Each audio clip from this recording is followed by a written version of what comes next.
Con nosotros Roberto Molleda, meteorólogo coordinador de avisos del Centro Nacional de Huracanes, y tenemos vía telefónica a Willy Quiñones, periodista del periódico El Nacional de Oklahoma. ¿Por cuál razón estos cazatornados se adentran y se aventuran en un hecho como este? Bueno, en el ejemplo de los que fallecieron, ellos estaban haciendo estudios. Muchos de ellos hacen estudios, tienen instrumentos, radares, por ejemplo, que miden los vientos, y ese es el propósito de lo que ellos hacen. Se ponen, tratan de acercarse lo más posible, mientras mantenerse seguros, por supuesto, y dejan los instrumentos ahí en esos lugares, y también lo observan muy de cerca con los instrumentos, por ejemplo, de los radares que tienen en los vehículos. Willy, ¿cómo fueron estos últimos tornados cuando fallecieron estos cazadores de estos fenómenos? Fíjate, diferente al otro tornado que fue un F5, este tornado en realidad nunca llegó a tener una fuerza grande, estuvo viento de 80 millas por hora, pero empezó bien lento y empezó este tornado lo que tuvo diferente que sí cubrió más terreno. Se desarrolló, empezaron con 4 diferentes tornados, por supuesto, y empezó en un pueblito que se llama El Reno, Oklahoma, y también en Union City, y entonces ahí se regaron por los pueblitos como de Mustang, Yukon, se tiró para el noroeste de la ciudad y bajó directamente por el centro de la ciudad. Y yo creo que muchas de las personas, por las cosas que han pasado previamente, yo llevo 18 años viviendo en Oklahoma, cuando los tornados no se describen con tanta fuerza, la gente casi nunca los toman tan en serio que cuando es un F5, que la gente sabe que va a ser fuerte. Y también algo que añadir, muchas de esas personas también murieron en su auto porque trataron de cruzar aguas crecientes, y otros porque se metieron debajo de los desagües del agua para taparse ahí. Roberto, ¿y pudieron haber desestimado la magnitud del tornado por lo que él dice que no eran tan grandes como los últimos? Yo creo que lo que pasó con este tornado fue que el tornado cambió de dirección, o sea, se estaba moviendo rumbo hacia el este, y parece que dio un giro o se reformó al norte, precisamente encima de la carretera 40, que es una carretera principal que corre de este a oeste por Oklahoma, y o sea, precisamente dio ese brinco hacia el norte sobre la carretera, o sea, una cosa fatal.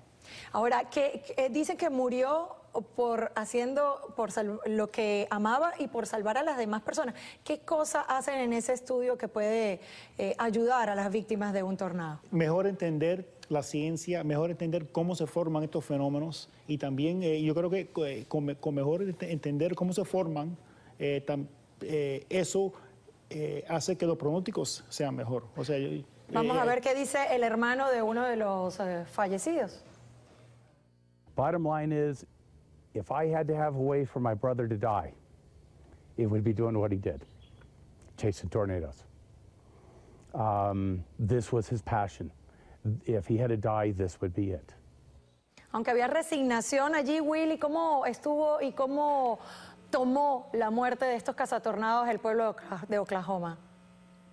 Bueno, fue una cosa increíble porque muchas personas los consideran a ellos, como dice el señor que tú tienes ahí hablando, de que ellos no solamente son expertos, pero que ellos casi siempre saben cómo huir de los tornados, pero por desgracia este tornado, cuando dio una vuelta impredecible hacia ellos trataron de escapar, pero no pudieron.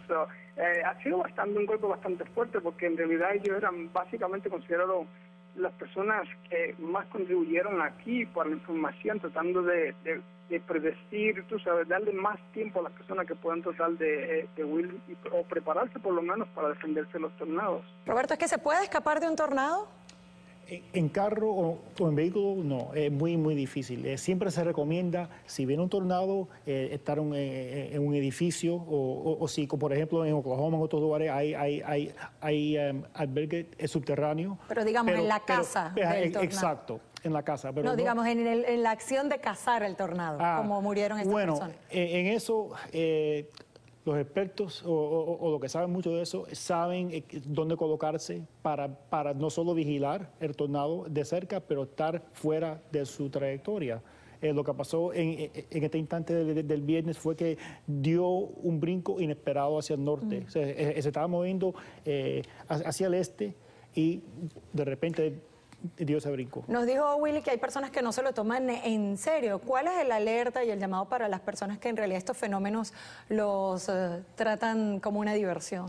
Bueno, estamos hablando de un fenómeno natural extremadamente fuerte y serio. Un tornado, a los tornados más débiles, vamos a decir débil, tienen vientos de 90 a 100 millas por hora, vientos devastadores, vientos que hacen daños. ¿Y en su interior Exacto. cuánto alcanza esa misma? Bueno, lo más débiles, o sea, o lo que son menos fuertes, vamos a decir, pueden alcanzar vientos de 80, 90, 100 millas por hora. Estos tornados, de lo que hemos visto últimamente en Oklahoma, han llegado 150, 160, hasta 200 millas por hora, como el que pasó como el de Moore, Oklahoma.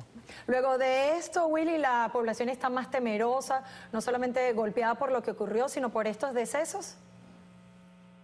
Bueno, sí, precisamente nosotros en el periódico manejamos toda la región ayer y hoy y esporádicamente tú encuentras daño donde quiera. De hecho, yo quiero decirte que ahora, esta tarde, se confirmó ya 18 muertos, es lo que se ha confirmado hasta ahora.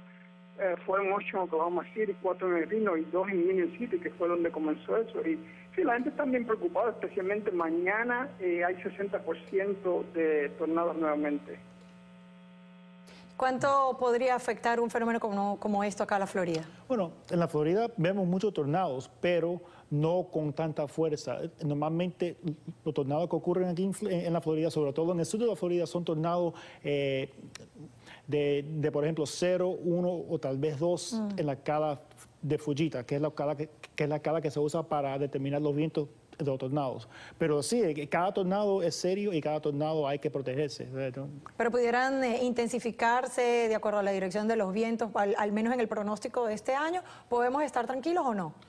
Bueno, este año en sí hemos visto menos tornados que en otros años en el país. Y también empezó un poco tarde la temporada de tornados aquí en Estados Unidos. Sí, normalmente los meses de mayo y junio son los meses en los cuales se ven más tornados, sobre todo en la zona de Oklahoma, donde ocurren muchos tornados. Y los tornados que ocurren en Oklahoma pueden ser muy fuertes, como lo que hemos visto. Aquí en la Florida, los tornados tienden a ser un poco, o sea, de menos intensidad, pero con una frecuencia alta. Eso en cuanto a tornados. Sí. ¿Desde qué fecha aproximadamente? En la Florida, ahora en esta época, mayo, junio, es cuando vemos más tornados. También pueden ocurrir, por ejemplo, en marzo o en abril. También pueden ocurrir en las bandas exteriores de ciclones tropicales que pueden pasar en septiembre o octubre. ¿Y los huracanes, estamos exentos de ellos acá en la Florida? Bueno, en cuanto a huracanes... ¿Para este año? Bueno, para este año vamos a ver lo que pasa. Si tomamos en cuenta la historia, nosotros hemos sido tocados aquí en la Florida bastante por huracanes. De hecho, esta es la zona que es más propicia a recibir huracanes en el país. O sea, siempre hay que estar preparado cada año.